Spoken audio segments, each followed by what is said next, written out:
Hello, my friends, and welcome back to Nocturnity. Tonight we'll be bringing you 5 incredibly terrifying New York City horror stories that will be sure to have you shuddering at the mere mention of the Big Apple by the time we've reached the end. That being said, in the few seconds that we have before we begin, take this time to hit that subscribe button, as by the time I finish this sentence, we'll be launching into a swan dive, head first, and landing inside the dark realm of eternal night.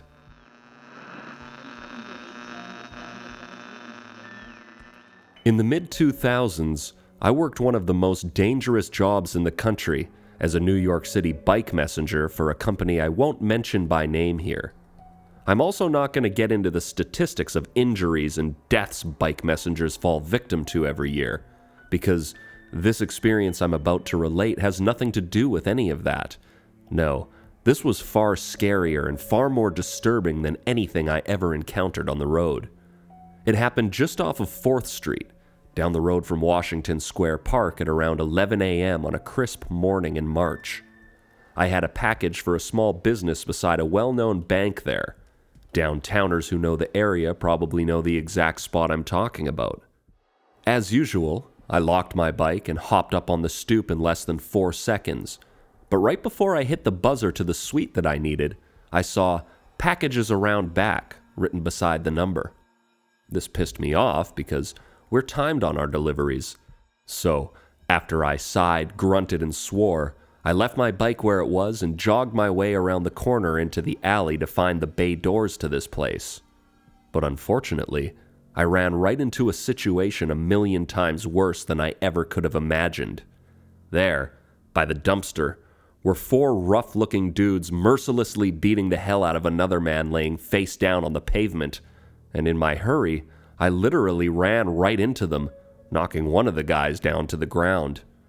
It happened so suddenly that I began to apologize to the guy before my mind registered what was going on, but stopped mid-sentence when it all clicked. The guy on the ground that they were beating wasn't moving, but the guy that I knocked over was. He jumped up with a switchblade pulled out. I started to back up, but was grabbed by one of the other 3 guys and thrown against a wall.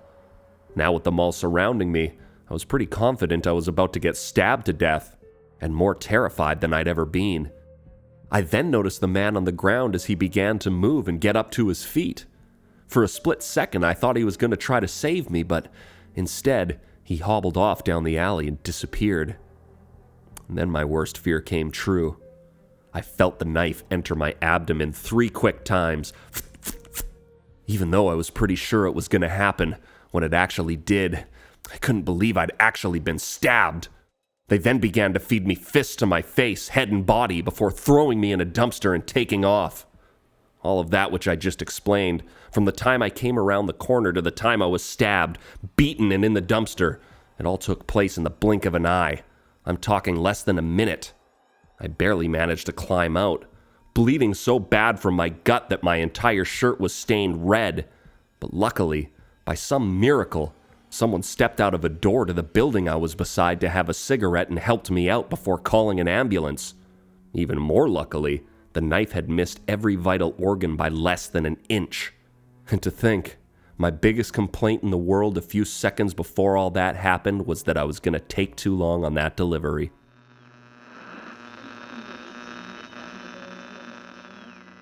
For 30 years, I've operated a firm in California that businesses hire to hammer out deals for them. I'm a negotiations specialist. 99% of my career has been going to boardrooms around LA to set terms to get companies the best deals they can on acquisitions or contracts, buyouts, collective agreements, and so forth.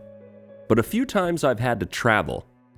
One such time came when my firm was hired to negotiate a licensing deal between our client and a company out of Hong Kong.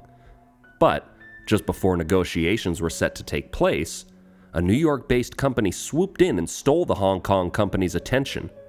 I won't bore you with the details, and believe me, they're boring, but that's not what this story's about. This is all just to let you know why I was sent out on a red-eye to Manhattan in the first place. It was to counter that offer.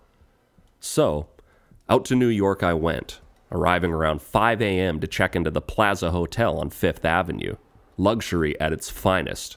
but my experience wasn't one to gush over. I got only a few hours sleep before I had to go to the meeting, which took over 12 hours, but I got the deal made and signed. By the time I got back to the Plaza, around 11 p.m., on a cold December night, I was ready to drop in the bed and sleep for about a whole day. Unfortunately, no such sleep would come. Right as I began to drift, I heard the creaking of a door.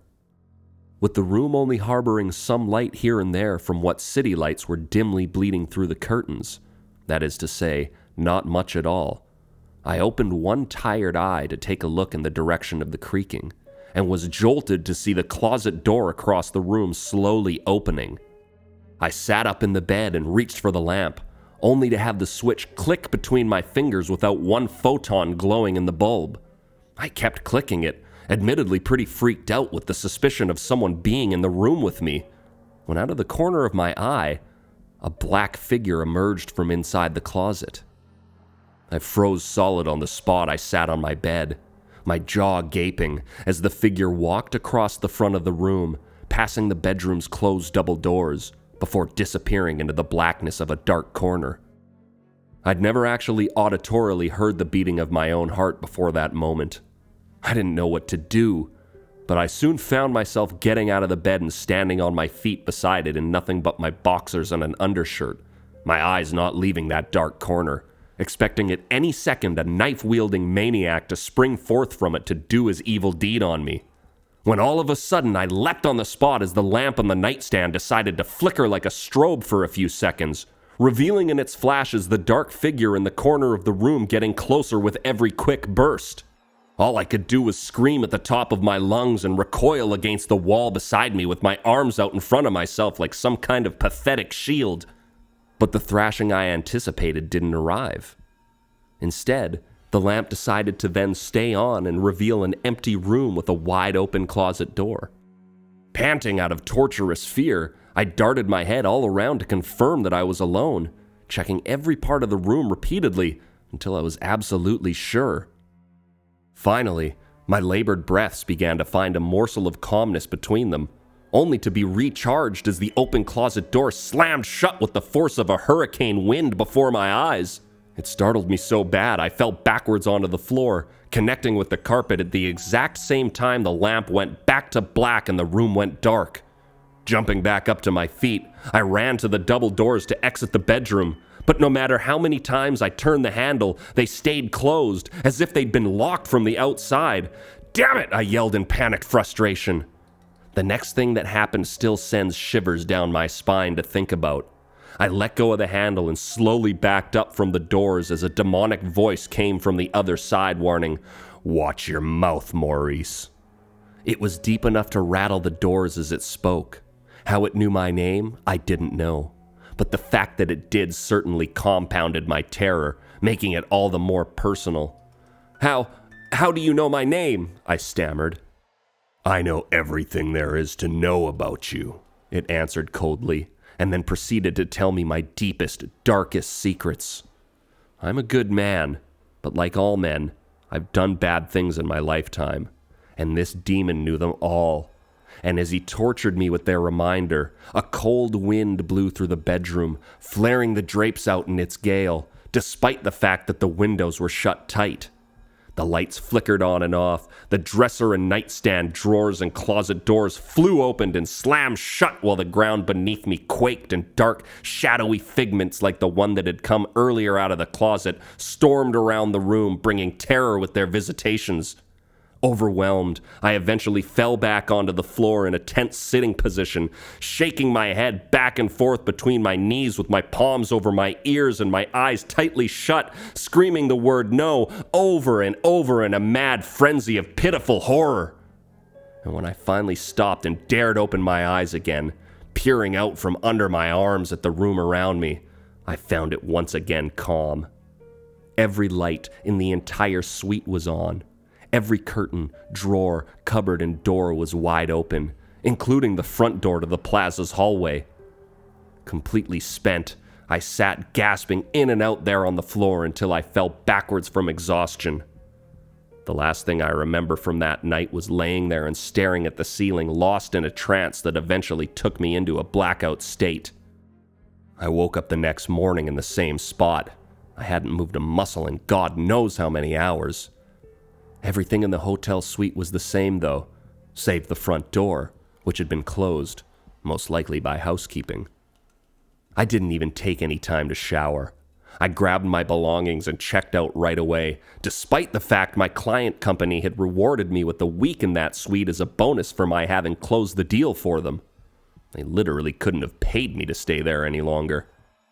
I found a little more sleep on the plane home after a few stiff drinks, and I haven't returned to the Big Apple since, and God willing, I never will.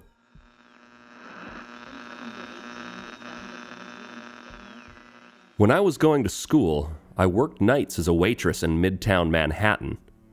After work, in the late hours of the night, I'd hop on the A train at 59th Street Columbus Circle and take it down to Soho, where I lived at the time. The thing was, all school and work all the time equals not a lot of sleep at night, so often the hum of the subway lulled me to sleep pretty quickly. Luckily, they were light enough sleeps to wake up by the time I hit Spring Street almost every time.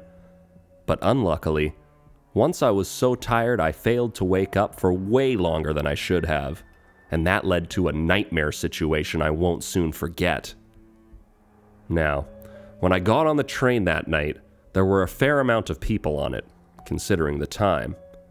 But when I woke up, it was just me and one other person.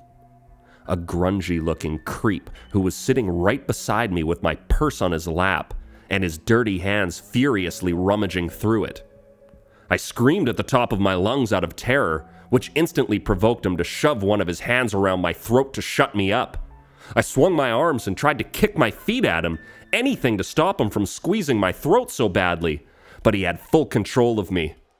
I'm not the biggest girl in the world by any means, and within a second, I was pinned across the seats with him on top of me, choking me so violently it was obvious he was trying to kill me. I'll never be able to remove the memory of that psychopath's face as he strangled me like that. It wasn't a happy expression, nor was it angry. It was just cold and indifferent, which was probably the most terrifying countenance to have in such a situation. He didn't even care that he was going to kill me. He was just going to do it to shut me up after I caught him robbing me. Honestly, I was so scared, and it was so hectic, I didn't even have the mind to pray to God to save me. I was purely in survival mode. No air was getting in or out of my lungs, and not long after he'd taken me in his grip, I was starting to see fuzzy dots all over the place.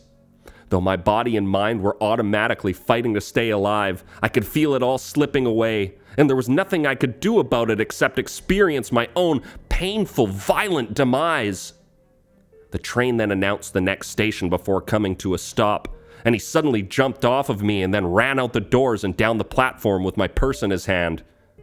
Barely alive, I rolled off the seats and onto the ground and began gasping for air like my life depended on it, which it did.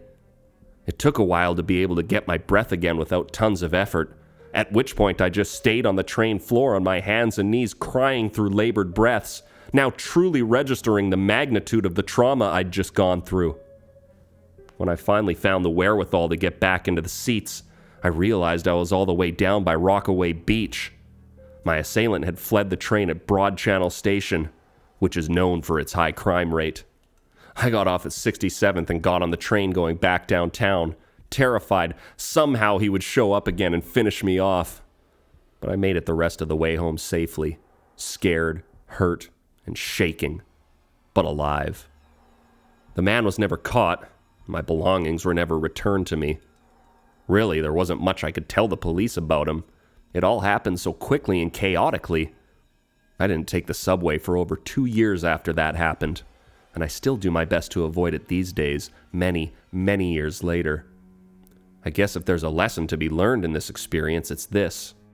If you're taking the train at night, don't fall asleep.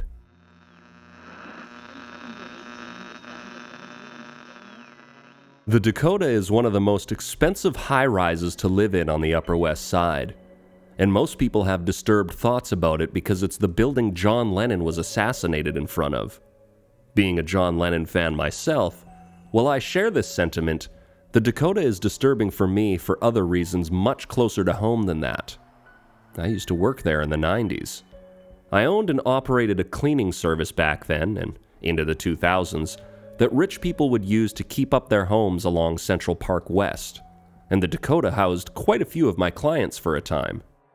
One such client, who I won't name, but will mention they are quite famous, and were especially famous when this happened, had me come in every Wednesday during the day while they worked downtown.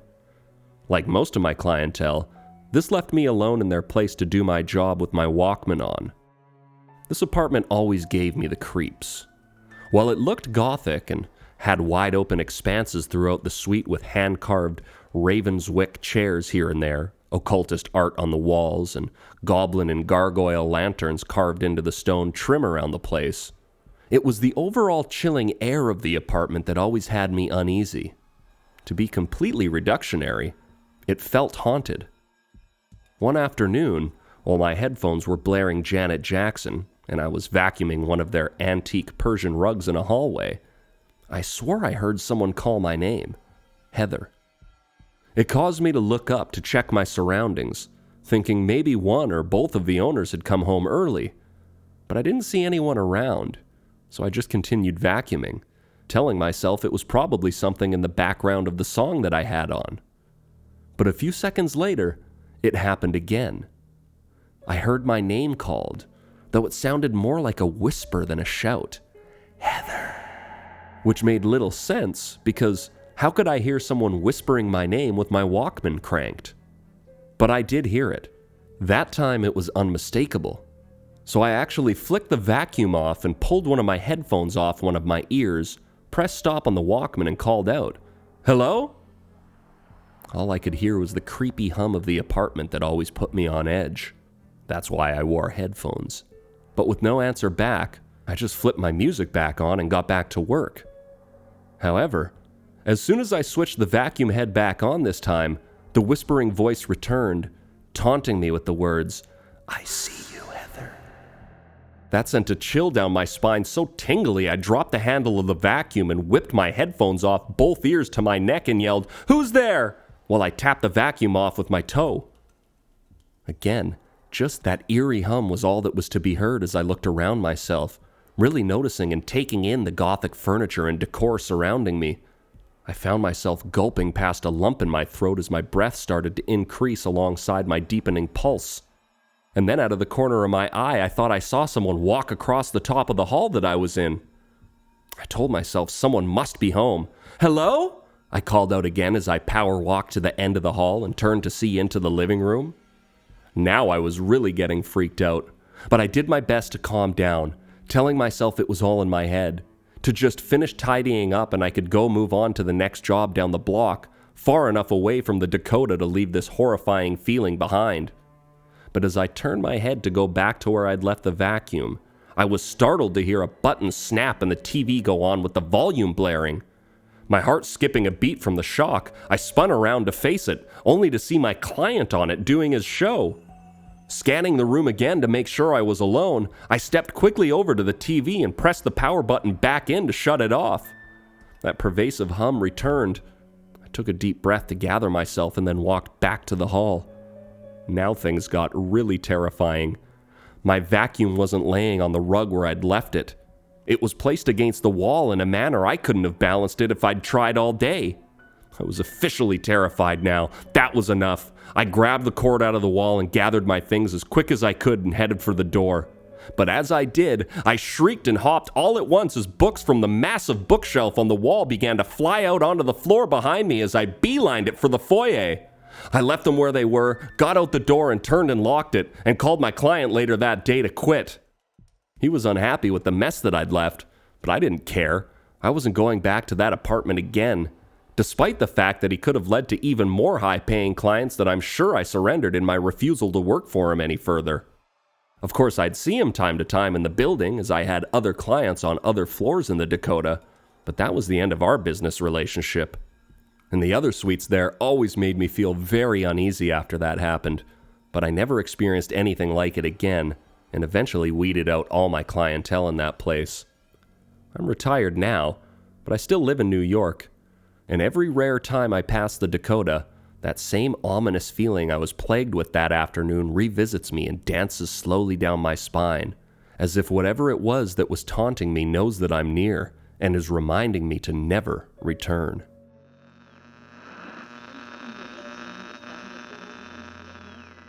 For 2 years, I lived in the Towers complex. Those are the dormitories at the City College of New York in West Harlem, though I only really slept there. You could usually find me hooping at the courts in St. Nicholas Park right across the street from my dorm room. I was one of the regulars there. But every day there were new faces, people who would show up only sometimes, and others who would be there once and never come back around. One such time, 3 guys showed up, playing 3-on-3 against me and a couple other regs. It started out all good, but ended up getting pretty heated after we started to take a big lead.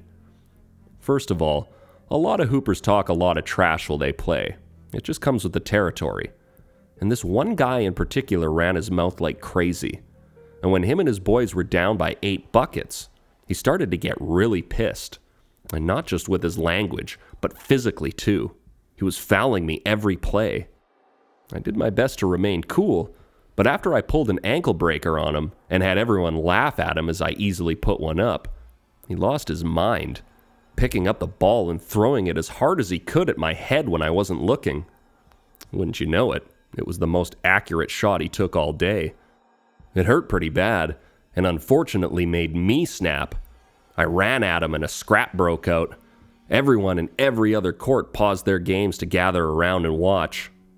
Well, these guys' fist game was every bit as good as their hoop game. Not at all. And in the midst of the craziness, I jawed the trash talker with a right hook that knocked him out cold. Everybody watching gave a loud, "Oh!" as they heard the pop and watched the guy fall back onto the ground and not move. That ended the scrap right there, since it made it 3-on-2. His boys dropped down to check on him as he lay there motionless. I actually began to worry after a minute that he might have been seriously hurt, or worse. But he came around. It took him a second to figure out where he was and what had happened, but when he did, oh man, he was irate. He wasn't stupid enough at that moment to come at me again, but with his hand on what looked like to be a broken jaw, the rampage of muddled threats started to fly as him and his 2 friends backed their way out of the courts. Obviously, it was hard to understand most of what he was saying, but a few things weren't completely incoherent. It was the standard type of threats, things like, "You don't know who you just messed with," and numerous threats on my life. He was obviously humiliated and in pain, so I just took it as more trash talk and went on with my day. But in the back of my mind, a part of me knew that this was Harlem, and some threats aren't to be taken lightly. After a few days, though, I'd pretty much forgotten about the whole matter, or at least wasn't thinking about it at all. Life moved along as usual.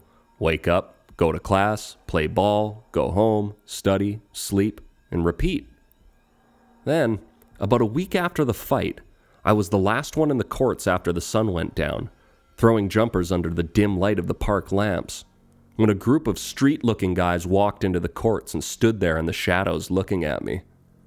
I thought I was either about to get jumped by some random thugs, or worse, that the guy from the other day had returned to make good on his word. Either way, the mood in the air was thick with danger. So, since they were blocking the exit that led to the street my dorm was on, I started to make my way to the back exit that led to the park. But before I got there, another group of them came in that gate and blocked it. I was caged in. Both sets of them started walking towards me. In a panic, I dropped my ball and then ran to the fence and jumped on it in an effort to climb up and over.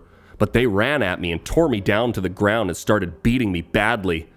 The last thing I remember of that moment in time is the dude who I'd socked in the face the week before yelling about how he told me he'd be back as they stomped me into unconsciousness. I woke up beaten half to death and cramped up in what I first thought was a casket.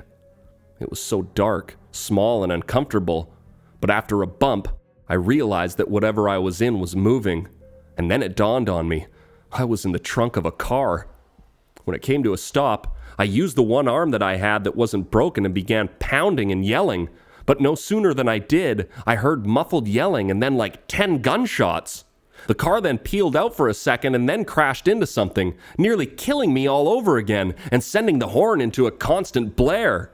At that point, I was barely hanging on and only semi-conscious, if that. But I remember hearing the doors open, and then nothing seemed to happen until the sirens of police cars and ambulances started to get closer and closer. In that near-dead state, I somehow found the strength to kick my feet against the wall of the trunk, and thankfully someone heard. The next thing I knew, the trunk was popped, and a few officers were looking in and yelling for the paramedics. I began to fade to black as they loaded me onto a stretcher, but just before I did, I saw the driver of the car that I was in slumped over the steering wheel dead, and the guy that I'd punched the week before laying across the back seat shot to shit. I barely lived to tell this tale. I had more breaks and fractures than I care to list here, and a few emergency surgeries in the hospital. But when I did recover, I was told exactly what had happened. The guys who had beaten me thought that they'd killed me, and panicked that they'd get caught through fingerprints or DNA left on my body. So they went and got their car and threw me into the trunk to dump my body in the Harlem River. But on their way, got jammed up at the intersection of 140th and Malcolm X Boulevard by someone on the sidewalk that the driver owed drug money to, and that led to a few words being exchanged before the drug dealer took out his gun and began blasting into the car, killing the driver and the guy behind him, the guy that I'd punched. In his last moments of life, the driver hit the gas and smashed into a pole before slumping over the steering wheel and taking his last breath. Meanwhile, the passenger and the guy behind him took off down the street, only to get caught a few blocks away by an officer who just happened to be pulling someone over there and thought that the way that they were running was suspicious, only to learn what they were a part of over the radio a few minutes later. One of those two broke down and told the cops everything that happened in exchange for a lighter sentence, blaming it all on his two dead buddies. All that over a basketball game. The funny thing is, when I tell this story back home now in Connecticut, it always gets a reaction of shock. Obviously, it's a crazy story. But when I was telling it back then in Harlem, 9 times out of 10 it got the same reaction. People would shake their heads and say, "Just another day in New York City."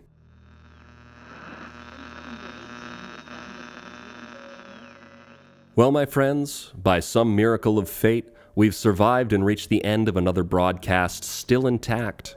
I hope you've enjoyed the ride. Don't forget to help our young growing channel out by giving this video a like, and if you want to go the extra mile, a share. And if you haven't yet, hit that subscribe button now and our future episodes will be shown to you on your home screen when they're released. It will be a decision you will not regret, I guarantee it. And as always, this broadcast has been brought to you by cardanapparel.com, and the link is in the description. And by the way, there are plenty of epic thriller and horror stories on our channel that you haven't heard yet, and I encourage you to go there now and keep this vibe going. Or just click one of the featured videos on the screen right now for what we recommend is a couple of our scariest tales. Our newest video, featuring 3 terrifying stranded vehicle stories, is already on its way for you. You won't want to miss that one. So hit that sub button and keep your eyes and ears peeled. Until we meet again, my friends, stay safe.